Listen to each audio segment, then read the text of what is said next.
Bonjour et bienvenue dans mon petit tutoriel sur la position correcte du siège et l'entraînement que je fais sur une base quotidienne avec mon jeune cheval Vishnu.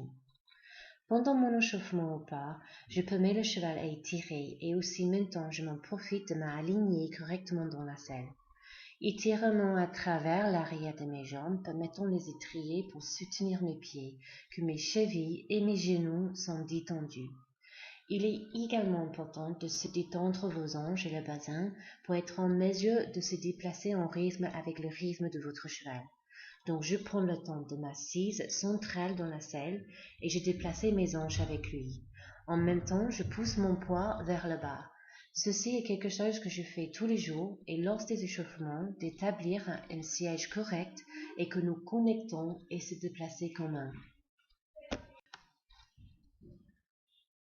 Pendant le trot, je vais essayer de faire quelques flexions vers la gauche et à droite pour que le cheval devienne plus souple.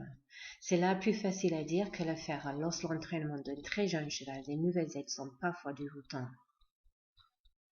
Pendant les flexions, je vais élever mes mains et tourner vers l'extérieur mon pouce, ceci dépend dans quelle direction, soit à droite ou à gauche, pour tourner la bride sur le côté que je demande la flexion.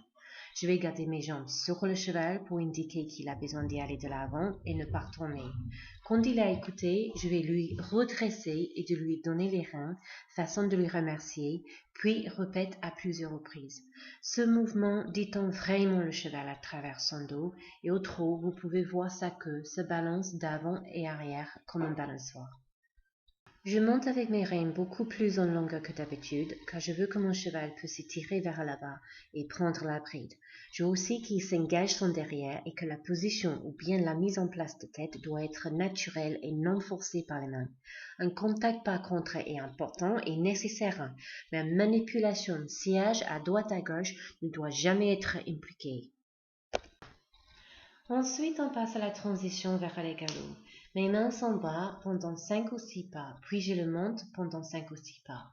Le cheval va comprendre en temps que lorsque je réduirai mes mains, il peut y tirer, et quand je le relève, je demande que le galop devienne plus collecté et rassemblé. Ce genre d'exercice, je ferai souvent afin de garder ce jeune cheval concentré et équilibré.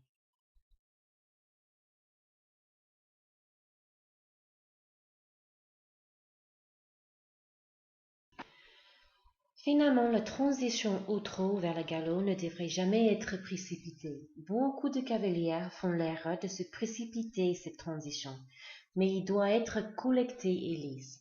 Avec des jeunes chevaux, cela est plus facile étant en faisant trop enlever et juste avant la transition, assise 2 fois, puis donner les aides pour le galop. Ce cheval a déjà appris cette transition, il peut donc être réalisé dans trop assises. Si jamais c'est trop speed, il est important de ne pas se fâcher. Je vais tout simplement le ramener à marcher, lui donner un long renne, prendre 1 minute et puis recommencer. Lorsqu'au galop, vous pouvez voir que je lui permets d'étirer mais pas fuir.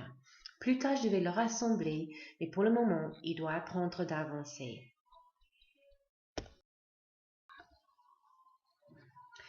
De plus en plus, nous pouvons voir le cheval se déplaçant derrière sous lui. Cela permet le galop à devenir très rythmique et ressemble au mouvement d'un cheval à bascule. Je change la direction souvent et je peux mettre l'étirement à travers le cou et le dos et puis je demandais à nouveau un galop ressemblé. Tout le temps, je déplace mes hanches avec le cheval et vraiment sentir le mouvement.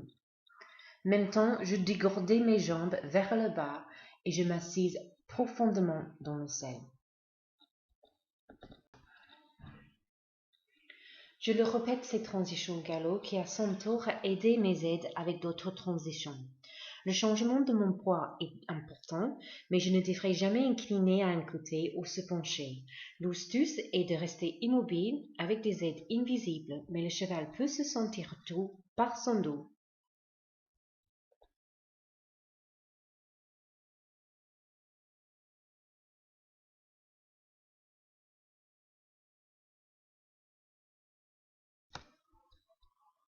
Mais déjà, je suis très fière de ce jeune cheval.